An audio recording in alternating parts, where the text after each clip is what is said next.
그래도 대한민국 헌법만큼은 아직 살아있었습니다. 헌재에서 결국 만장일치 결정이 나오면서 내란수괴뿐만 아니라 내란에 동조한 공범들까지 싹 다 처단할 구실이 생겼습니다. 아무리 윤석열, 김건희가 대한민국을 어지럽히고 나라 꼴을 엉망으로 만들었어도 국민들을 끝까지 속일 수는 없는 법입니다. 내란 공범 최상목의 위헌이 헌재에서 만장일치로 결정되면서 이제 윤석열 정권 처벌의 시간이 시작됐습니다. 지금 헌재의 선고는 그저 시작일 뿐입니다. 진짜는 형사재판이 시작되는 지금부터입니다. 영상 시청 전 구독과 좋아요 정중히 부탁드립니다. 2025 헌나 1호 국회와 대통령 간의 권한쟁의. 이 사건은 피청구인이 대통령 권한대행으로서 청구인이 2024년 12월 26일 헌법재판소 재판관으로 선출한 마흔여을 재판관으로 임명하지 아니한 부작위가 청구인의 헌법상 또는 법률상 권한을 침해하는지 여부, 재판관 지위 확인 등 결정을 할 것인지 여부에 관한 것입니다. 이 결정은 주문에서 재판관 8인의 의견이 일치하였으나 일부 이유에서 의견이 나뉘었으므로 먼저 주문을 선고하고 법정 의견의 요지는 이미선 재판관께서, 재판관 정형식, 김복형, 조한창 일부 별개 의견의 요지는 조한창 재판관께서 설명을 하시겠습니다. 주문.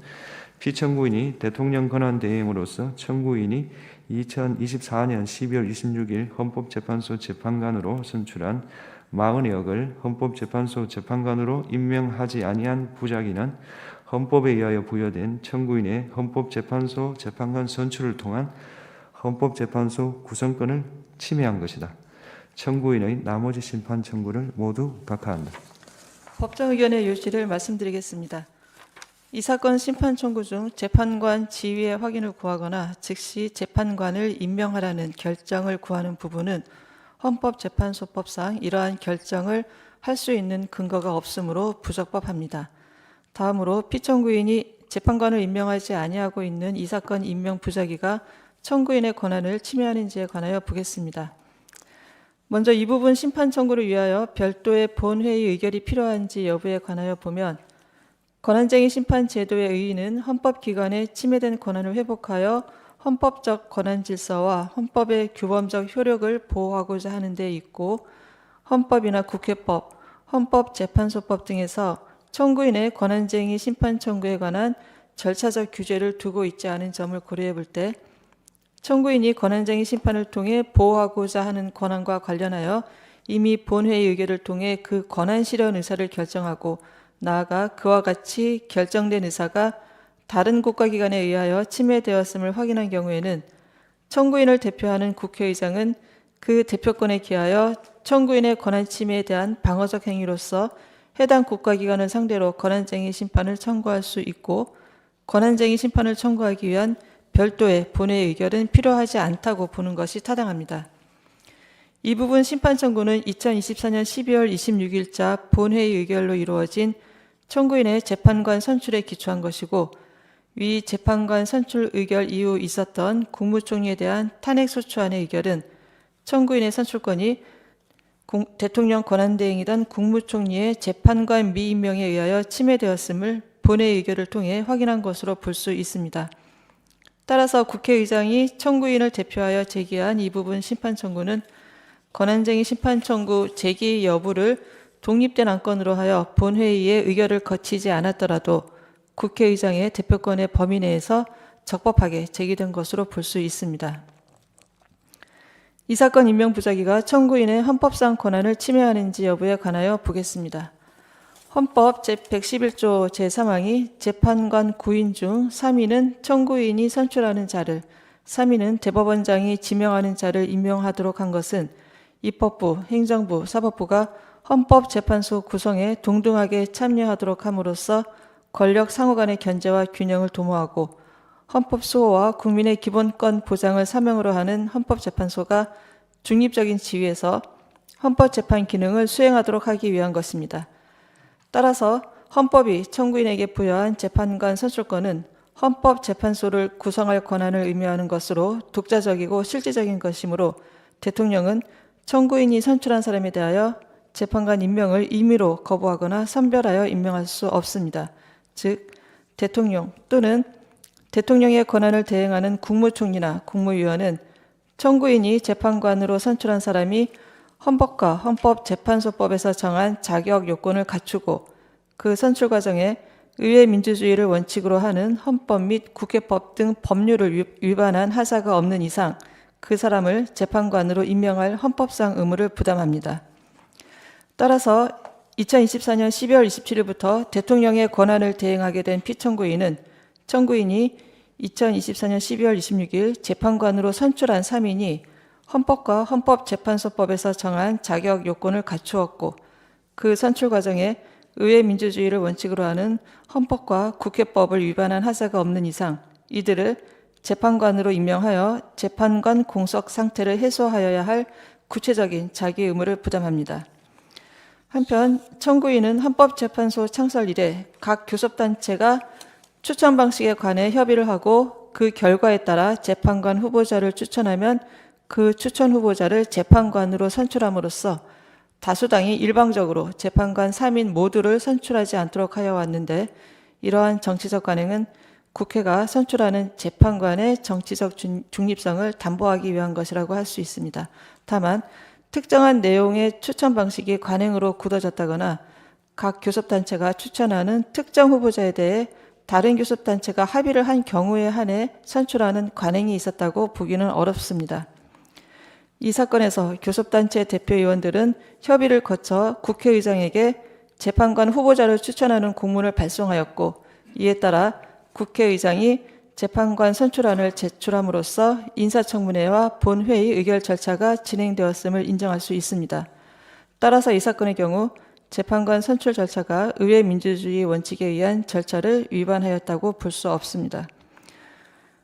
설령 더불어민주당이 2인, 국민의힘이 1인을 각 추천하는 내용의 추천 방식이 헌법재판소장 임명 동의와 연계하는 조건으로 논의된 것이라 하더라도 그동안의 추천 방식에 대한 협의 결과에 따라 양 정당의 추천을 받아 국회의장이 재판관 선출안을 제출한 후에 대통령에 대한 탄핵소추가 의결되어 헌법재판소장 임명에 관한 추가 논의가 진행되지 않은 것으로 보이는데 이러한 사정만으로는 각 교섭단체와의 협의 결과에 따른 선출안 제출이나 이후의 선출 절차를 무의로 돌릴 수 없고 따라서 청구인이 일방적으로 재판관을 선출하였다고 볼 수 없습니다. 피청구인이 대통령 권한대행으로서 청구인이 선출한 재판관을 임명할 때 비로소 청구인의 재판관 선출을 통한 헌법재판소 구성권은 온전히 행사된다고 할 것입니다. 따라서 피청구인이 청구인이 선출한 재판관 중 2인만을 임명하고 현재까지 40역을 임명하지 아니한 부작위는 헌법에 의하여 부여된 청구인의 재판관 선출을 통한 헌법재판소 구성권을 침해합니다. 이상입니다. 네. 재판관 정영식, 재판관 김복형, 재판관 조한창의 이 사건 심판 청구 중 권한 침해 확인 청구 부분 이하 이 부분 심판 청구라 합니다에 관한 별개의 의견의 요지를 말씀드리겠습니다. 우리는 이 사건에서 국회의장이 국회를 대표하여 권한쟁의 심판을 청구하기 위해서는 본회의 의결이 필요하다고 생각합니다. 다만 청구인이 2025년 2월 14일 본회의에서 이 사건 심판 청구를 지지하고 이 사건 심판 청구와 그에 따른 소송 행위가 유효 적법함을 확인한다는 내용이 포함된 결의안을 가결하여 이 사건 심판 청구를 추인하였고 이에 따라 국회의장이 본회의 의결을 거치지 않은 채 국회를 당사자로 하여 권한쟁의 심판을 청구하였다는 소송 요건의 힘결이 보정되었다고 봅니다. 국회가 다른 헌법상 국가기관 등을 상대로 권한쟁의 심판을 청구하는 것은 국회의 헌법상 권한을 수호 유지하기 위한 수단으로 보여받은 그 자신의 헌법상 권한 행사에 해당하므로 그에 관한 의사결정은 헌법과 법률에 따라 이루어져야 합니다. 국회는 각자가 국민 전체를 대표하는 국회의원으로 구성되는 합의제 국가의사결정기관으로서 국회의 권한 행사에 관한 의사결정은 의원 전체로 구성되고 의원 모두가 참여하는 본회의에서 이루어져야 하고 국회의장이 국회가 결정한 의사를 외부에 공표하는 것을 넘어서 국회의 의사를 단독으로 결정할 수는 없습니다. 국회의장이 대표권에 국회의 의사를 결정할 권한이 포함된다고 보면 국회가 의결의 형태로 권한을 행사하는 경우에 존재하는 국회의원의 헌법상 권한인 심의 표결권이 침해될 우려가 있습니다. 따라서 국회가 권한쟁의 심판을 청구하기 위해서는 헌법 제49조, 국회법 제109조에 따라 제적의원 과반수의 출석과 출석의원 과반수의 찬성으로 하는 의결이 필요합니다. 이렇게 보는 것이 의원 전체에 대한 대의와 의원이 동등한 참여 보장이라는 국회의 자율권 행사의 전제에 부합합니다. 법정 의견은 권한쟁의 심판 청구 여부를 독립된 안건으로 하는 본회의 의결이 없다고 하더라도 다른 본회의 의결을 통해 국회의 침해된 헌법상 권한을 회복하기 위하여 다른 헌법상 국가기관 등을 상대로 권한쟁의 심판을 청구한다는 의사를 확인할 수 있는 예외적인 경우에 국회의장이 그 대표권에 기하여 권한쟁의 심판을 청구할 수 있다고 합니다.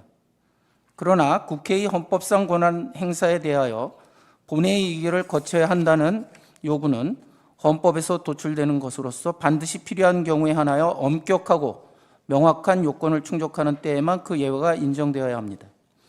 그런데 다른 본회의 의결을 통하여 국회의 권한쟁의 심판 청구 의사를 확인할 수 있다는 사정은 권한쟁의 심판 청구에 관한 본회의 의결이 필요하다는 원칙에 대한 예외를 인정하기에 충분하지 않습니다.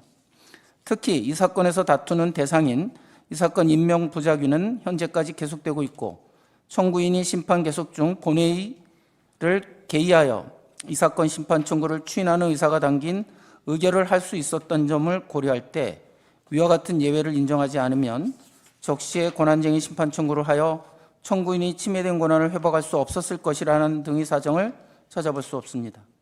그리고 위와 같은 예외를 인정하기 위해서는 다른 본회의 의결에 명시적으로 드러나지는 않았으나 내재되었다고 할 수 있는 국회의 의사 해석이 선행되어야 합니다. 그러나 의안은 국회의원이 심의 표결권을 행사하는 대상으로서 이를 확장하거나 유추하여 해석하여서는 안 됩니다. 이 부분 심판 청구가 재판관 선출에 관한 청구인이 2024년 12월 26일자 본회의 의결을 관철시키기 위한 것이고 청구인이 2024년 12월 27일자 본회의에서 재판관 임명 거부 등을 이유로 국무총리에 대한 탄핵 소추를 의결하였다고 하더라도 이 의결들의 대통령 권한대행이 국회가 선출한 재판관을 임명하지 않을 경우 권한쟁의 심판을 청구할 의사가 포함되어 있다거나 그러한 조치를 국회의장에게 위임 내지 유보하는 의사가 포함되어 있다고 보기는 어렵습니다. 만일 국회의장이 권한쟁의 심판 청구 여부를 안건으로 하지 않은 다른 본회의 의결을 토대로 국회의 권한쟁의 심판 청구 의사를 확인하고 실제 청구에 나아갈 수 있다면 국회의장이 국회의 권한쟁의 심판 청구에 관한 본회의 의결 여부를 자의적으로 선택할 우려가 있습니다. 국회의 권한쟁의 심판 청구에 본회의 의결을 요구할 것인지 여부는 절차적 적법성에 관한 문제입니다. 만일 이 부분 심판 청구에 관한 본회의 의결이 존재하지 않는데도 헌법상 해명의 필요성을 앞세워 청구의 적법성을 인정한다면 국회의장이 사안의 중대성을 지렛대 삼아 단독으로 또는 정치적 이해를 갖지 않은 정당의 요구에 따라 본회의 의결 없이 국회를 당사자로 하는 권한쟁의 심판을 청구하는 위헌위법적인 상황이 반복될 위험이 있습니다. 이상입니다. 비상계엄과 대통령 탄핵 심판이라는 힘든 시기를 보내고 있습니다. 가장 큰 어려움을 겪고 계신 국민 여러분께 늘 송구하고 안타깝습니다. 아직 절차가 진행 중이지만 이제 결론을 향해 가고 있습니다. 어떤 결론이든 지금의 이 과정이 우리의 헌법과 민주주의를 더 단단히 세우는 디딤돌, 대한민국의 새로운 전기를 마련하는 계기가 되어야 합니다. 이 분명한 목표에 우리 모두의 지혜와 협력이 모이고 그리하여 국민의 일상이 조금 더 편안해지기를 바라는 마음입니다. 헌법재판소가 마은혁 헌법재판관 임명에 관해 최종 판단을 했습니다. 이틀 전에는 대통령 탄핵 심판에 대한 변론이 종결되었습니다. 두 개의 사건이지만 국가 공권력의 헌법 준수를 위한 재판, 즉 헌법의 실현을 위한 재판이라는 사실은 같습니다. 먼저 오늘 헌재 판결로 국회가 선출한 헌법재판관을 대통령 권한대행이 임명하지 않는 것은 국회 권한을 침해하는 것이라는 사실이 확인되었습니다. 대통령 권한대행은 임명 절차를 조속히 진행하여 헌법재판소 구인 체제의 복원을 매듭짓기를 요청합니다. 대통령 탄핵 심판은 최종 선거를 앞두고 있습니다. 그동안 국회는 탄핵 소추의 청구인으로서 충실하게 변론에 임해왔습니다. 국회의 변론은 헌법 수호라는 국회의 사명을 실천하는 과정이었으며 국민 주권과 민주주의를 실현하기 위한 노력이었습니다. 이제 국회는 겸허한 자세로 헌법재판소의 최종 판단을 기다리고자 합니다. 존경하는 국민 여러분, 지난 12월 이후 우리 사회는 극심한 혼란을 겪고 있습니다. 견해차에서 오는 대립과 갈등이 민주주의가 허용하는 수준을 넘어 헌법과 사법체계를 부정하고 폭력을 수반하는 상황에 이르렀습니다. 이러한 일들이 용인되고 반복된다면 국가 존립과 공동체 유지의 최소 기반마저 무너질 수 있다는 위기감도 함께 커가고 있습니다. 탄핵 심판은 이념이나 정치적 승패의 문제가 아닙니다. 헌법재판소가 판시했듯이 탄핵 제도는 누구도 법 위에 있지 않다는 법의 지배 원리를 구현하고 헌법을 수호하기 위한 제도입니다. 이 사실이 매우 중요합니다. 이러한 헌법 제도에 대한 국민적 신뢰와 지지가 더 이상의 혼란과 위험으로부터 민주공화국을 지키고 국민의 일상을 보호하는 힘이기 때문에 그렇습니다.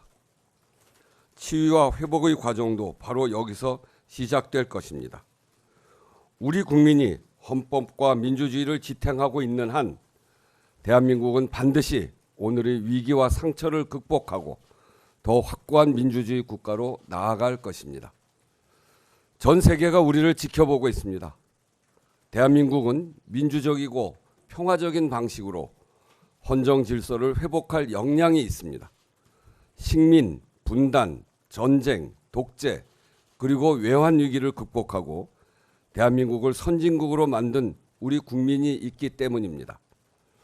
정치적 견해의 자유를 존중하지만 폭력은 배제하고 상대방을 비판할 권리를 존중하지만 혐오를 반대하는 성숙한 민주주의로 한 걸음 더 나아가야 합니다. 위기에 처한 세계 민주주의에도 희망이 될 수 있을 것입니다. 모두의 자부심이 될 그 길에 정치와 국회의 소명이 있다고 믿습니다. 헌법재판소 이야기가 나와서 이 기회에 한 가지 더 말씀드리겠습니다. 국회는 지난 연말 국무총리 한덕수에 대한 탄핵소추안을 의결한 바가 있습니다. 이 안건의 의결 정족수에 관한 권한쟁의 심판이 진행 중에 있습니다. 국민적 관심이 많은 사안인 만큼 최근 헌법재판소에서 제기된 두 가지 점에 대해 국민 여러분께도 직접 설명드리고자 합니다.